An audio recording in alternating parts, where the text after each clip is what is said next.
আজকের ভিডিওটার মাধ্যমে আপনি যে বিষয়টা জানতে পারবেন সেটা হচ্ছে 3 নম্বরে আমরা যেই পদ্ধতিতে জমি পরিমাপ করব সেটা হেরন্স বা ট্রাপিজিয়ামের সাথে আমাদের মিলবে। তাইলে আপনি ঠান্ডা মাথায় চিন্তা করেন, আমরা এই গড় পদ্ধতিতে যা পেয়েছি হেরন্স বা ট্রাপিজিয়ামের সাহায্য করলে আমরা এটাই পাবো। তাহলে দেখেন আমাদের দু জায়গায় সমান হয়েছে, শুধু আমাদের ভুল হয়েছে এই বিষয়টা। প্রথম গড় পদ্ধতিটা, এই পদ্ধতিটা আপনি কখনোই ব্যবহার করতে যাবেন না। যদি করতে যান, আসসালামু আলাইকুম রহমতুল্লাহ। বিডি ল্যান্ড মেজারমেন্ট ইউটিউব চ্যানেলের পক্ষ থেকে আপনাদের সবাইকে স্বাগতম। আমি সার্ভেয়ার মোহাম্মদ আশরাফুল। ভূমি জরিপ প্রশিক্ষণ সার্ভে আমি শিপ ট্রেনিং পর্ব 45। আজকের এই ভিডিওতে খুবই গুরুত্বপূর্ণ বিষয় শিখব। আমরা জানি যে গড় পদ্ধতিতে জমি পরিমাপ করলে অনেক সার্ভেয়ার আমিনের মধ্যে মতভেদ সৃষ্টি হয়। এর কারণ হচ্ছে সূত্রের শর্ত মতো জমি পরিমাপ না করলে। আপনারা দেখতে পাচ্ছেন এখানে একটি জমি লাল কালি দিয়ে আমি অঙ্কন করে রেখেছি। জমিটার বাহুর পরিমাণও আমি লিখে রেখেছি যাতে বিষয়টা আপনাদের অতি অল্প সময়ে বোঝাতে পারি। আজকের ভিডিওটার মাধ্যমে আপনি যে বিষয়টা জানতে পারবেন সেটা হচ্ছে এই জমিটা এখানে আমরা একবার নিব, এখানে দুইবার নিব, এখানে দুইবার নিব, এখানে একবার ধরে আমরা এই জমিটা পরিমাপ করব। আপনার জমিটা দ্রুত সঠিকভাবে পরিমাপ করার জন্য এই পদ্ধতিটা আপনি ব্যবহার করতে পারবেন। এখানে বিষয়টা বোঝার বিষয়, আর একটু টেকনিক খাটালেই হয়ে যাবে। যদি গড় পদ্ধতিতে জমি পরিমাপ করতে হয় আপনি এই পদ্ধতিটা আপনি ব্যবহার করতে পারবেন। এখানে দেখেন আমরা লিখে রেখেছি যে প্রথম আমরা গড় পদ্ধতিতে করব, তারপর আমরা হেরন্স বা ট্রাপিজিয়াম পদ্ধতিতে করব, 3টা প্লট সৃষ্টি করে তারপর আমরা গড় পদ্ধতিতেই করব। কিন্তু তৃতীয় যেই পদ্ধতিতে আমরা করব এটা একটু ভিন্ন পদ্ধতি। এই পদ্ধতিতে আপনি সঠিকভাবে পরিমাপ করতে পারবেন। 3 নম্বরে আমরা যেই পদ্ধতিতে জমি পরিমাপ করব সেটা হেরন্স বা ট্রাপিজিয়ামের সাথে আমাদের মিলবে। যে যেখান থেকে দেখতেছেন দেশবাসী সবাইকে ধন্যবাদ সাপোর্ট করার জন্য। আমার যারা অডিয়েন্স আছেন, যারা আমার ভিডিও দেখেন পছন্দ করেন, তারা অবশ্যই লাইক কমেন্ট সাবস্ক্রাইব করে চ্যানেলটা সাপোর্ট করবেন। এখন আমরা মূল ভিডিওটা শুরু করব। আমরা প্রথমেই যে নরমাল ফর্মুলাটা ব্যবহার করে ফেলি সেটা হচ্ছে যে গড় পদ্ধতি।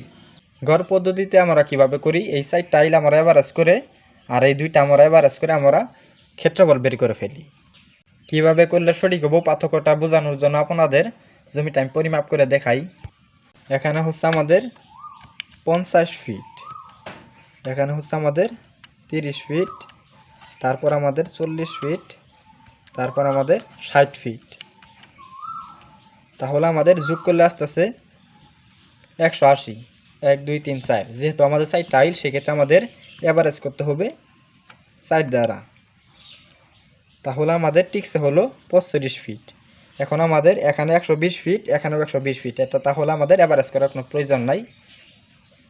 আমরা এটার সাথে গুণ দিব 120 ফিট। তাহলে দেখেন এখানে যে স্কোয়ার ফিট এসেছে 5400 স্কোয়ার ফিট। আমি বিষয়টা লিখে রাখি।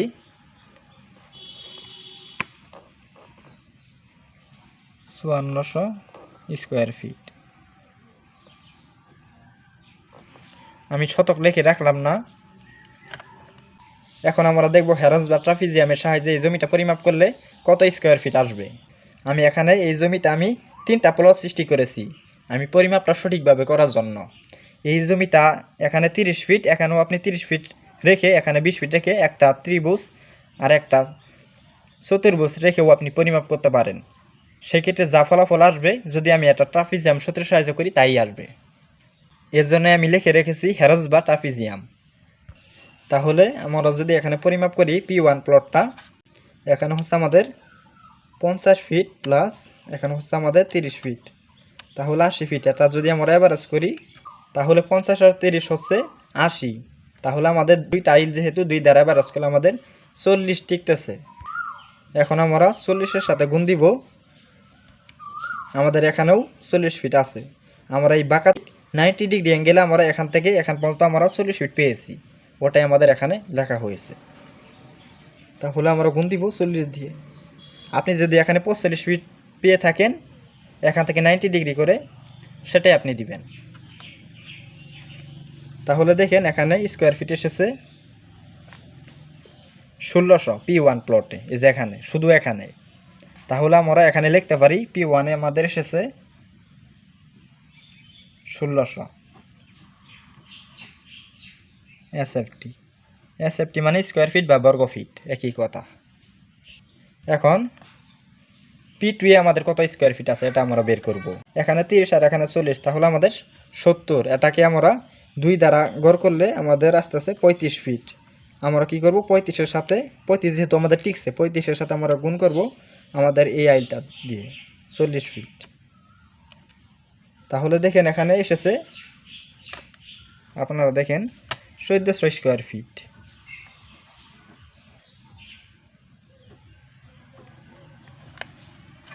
তারপর আমাদের প্লট 3 60 আর 40 100, আমাদের 2 দ্বারা ভাগ করলে গড় করলে আমাদের 50 টিকতেছে।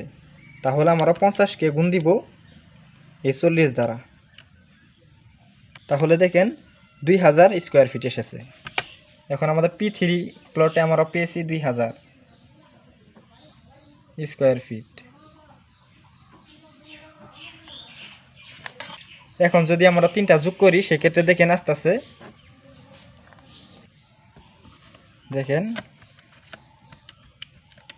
1600 প্লাস 1400 প্লাস 2000। তাহলে দেখেন এখানে আমাদের টোটাল এসেছে 5000 স্কোয়ার ফিট। এখানে আমাদের এসেছে 5000 স্কোয়ার ফিট।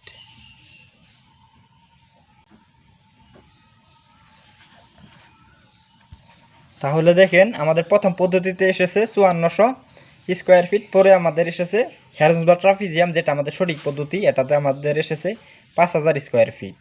400 স্কোয়ার ফিট আমাদের মানে ব্যবধান। এখন আমরা 3 নম্বরে যেই গড় পদ্ধতিতে জমিটা পরিমাপ করব সেটা আমাদের এই 5000 স্কোয়ার ফিটই হবে, সেটা আমাদের সঠিক। আপনার যদি গড় পদ্ধতিতে জমিটা পরিমাপ করতে হয় অতি দ্রুত, সেক্ষেত্রে আপনি এই 3 নম্বর পদ্ধতিটা ব্যবহার করতে পারবেন। তো এটা আমরা কিভাবে করব, আপনারা একটু ঠান্ডা মাথায় চিন্তা করে দেখেন যে এখানে যে আমরা ট্রাপিজিয়াম 36 সাইজের জমিটা পরিমাপ করলাম, আমাদের এই 50 আর 30 অ্যাভারেজ করেছি, কিন্তু আমরা অ্যাভারেজ করে আমরা এই P1 প্লটে এই জমির পরিমাণ বের করেছি স্কোয়ার ফিট। তারপর এখানে আবার 30 ধরছি, এখানে আবার 40 ধরছি। সেক্ষেত্রে আমাদের দেখা গেল কি, আপনি চিন্তা করে দেখেন এখানে কিন্তু আমাদের আলাদা আলাদাভাবে পরিমাপ করার জন্য এই 30টা আমাদের 2বার ক্যালকুলেশন হয়েছে, এই 40 আমাদের 2বার ক্যালকুলেশন হয়েছে। কারণ আপনি যখন P1-এ যখন এই 2টা আইল নিয়ে যখন আপনি জমিটা পরিমাপ করবেন, আবার P2-এ যখন জমিটা পরিমাপ করবেন, তখন কিন্তু এটা কিন্তু আবার ধরতে হবে। এজন্যই এই 30 আর এই 40 এই বাহুটা কিন্তু 2বার ক্যালকুলেশন হয়েছে সূত্রের শর্ত মতো। আশা করি গড় পদ্ধতির এই টেকনিকটা আপনাদের অনেক উপকার আসবে। আপনি পরিমাপটা করবেন এভাবে, যে আমি এখানে লিখি, আপনারা দেখেন 50 ফিট এখানে আমরা পেয়েছি, প্লাস 30 ফিট, এটা আপনি 2বার নেবেন। তারপর আমাদের 40 ফিট, তারপর আবার নেবেন 40 ফিট, প্লাস তারপর আমাদের 60 ফিট। এটাকে আপনি ভাগ দিবেন কত দ্বারা জানেন, এটা একবার যাবে, এটা একবার যাবে, আর মাঝখানে 2টা ডাবল হবে, 2বার করে যাবে। তাহলে এটা একবার হলে এটা আমাদের 2বার যাবে, তাহলে 2 দুগুণে 4, এটা আমাদের 1, এটা আমাদের 1, তাহলে আমাদের 6 হয়েছে। তাহলে আমরা বলতে পারি 1 2 3 4 5 6, আমরা ভাগ দিব 6 দ্বারা। এখন দেখেন আমাদের ফলাফলটা কিভাবে আসে। তাহলে আমি হিসাবটা করি, দেখেন এখানে হচ্ছে আমাদের 50, তারপর আমাদের 30, এটা আমরা 2বার নিব, আবার 30, তারপর আমাদের 40, এই যে এটা আমরা 2বার নিব, 40 প্লাস আবার 40 প্লাস 60, আমরা প্রথমে আর শেষেরটা একবার করে নিব। তাহলে দেখেন 250 এসেছে। এটা আমরা এভারেজ করব, আমরা কয়টা আইল ধরছি, এখানে 2টা, এখানে 2টা, 4টা, আর 2 পাশে একটা একটা করে 2টা। তাহলে আমরা এভারেজ করব 6 দ্বারা। তাহলে দেখেন আমাদের এসেছে 41.66। এটাকে আমরা গুণ দিব, আমরা এখানে আমাদের 120 ফিট, এখানেও আমাদের 120 ফিট। তাহলে আমাদের এটা এভারেজ করার কোনো প্রয়োজন নাই, গুণ দিব 120 দিয়ে।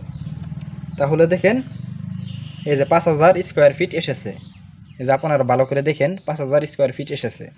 তাহলে আমরা এখানে লিখতে পারতাছি যে এখানে আমাদের গড় পদ্ধতিতে এসেছে 5000 স্কোয়ার ফিট। তাইলে আপনি ঠান্ডা মাথায় চিন্তা করেন এই গড় পদ্ধতিতে আমরা এই গড় পদ্ধতিতে যা পেয়েছি আর হেরন্স বা ট্রাপিজিয়ামের সাহায্য করলে আমরা এটাই পাবো। তাহলে দেখেন আমাদের দু জায়গায় সমান হয়েছে, শুধু আমাদের ভুল হয়েছে এই বিষয়টা, প্রথম গড় পদ্ধতিটা। এই পদ্ধতিটা আপনি কখনোই ব্যবহার করতে যাবেন না, যদি করতে যান সেক্ষেত্রে হিসাব মিলাইতে পারবেন না, বন্টন করলেও আপনি তখন অনেক ঝামেলায় পড়বেন। আশা করি আজকের এই ভিডিওটা দেখে আপনি অনেক কিছু জানতে পারছেন এবং অনেক কিছু শিখতে পারছেন। এই ধরনের ভিডিও পাওয়ার জন্য আপনি চ্যানেলটা সাবস্ক্রাইব দিয়ে রাখতে পারবেন, তাহলে পূর্বের ভিডিও এবং পরবর্তী ভিডিওগুলো অটোমেটিক আসতে থাকবে। আজকের ভিডিওটাই পর্যন্তই, সবাই ভালো থাকবেন। আসসালামু আলাইকুম।